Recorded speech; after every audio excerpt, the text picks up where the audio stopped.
নমস্কার বন্ধুরা, কেমন আছো তোমরা? আশা করি অনেক ভালো আছো আর আমিও খুবই ভালো আছি। কিন্তু গরমে একটু খুবই কষ্ট হচ্ছে সবারই, বুঝতে পারছি গরমটাও খুব বেশি পড়ছে। আর এই জন্য আমি একটা শরবত নিয়ে চলে আসছি। আজকে করব বেলের শরবত। দেখো কিভাবে করি। একটা বেল নিয়ে আসছিল, তা আমি ভাবলাম কি এত গরমে কি করব, বেলটা কি করে খাওয়া যায়, তো ভাবলাম যে শরবতটা করে খাই।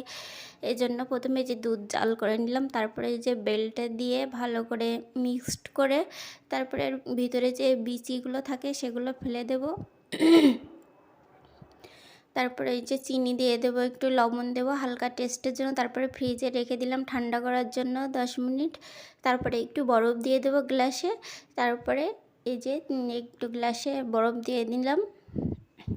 তারপরে এই যে শরবতটা দিয়ে দেবো। তো বন্ধুরা, তোমরা এভাবে এক বানিয়ে খেয়ে দেখো কেমন লাগে। আমার কাছে তো খুব টেস্টি হয়েছিল।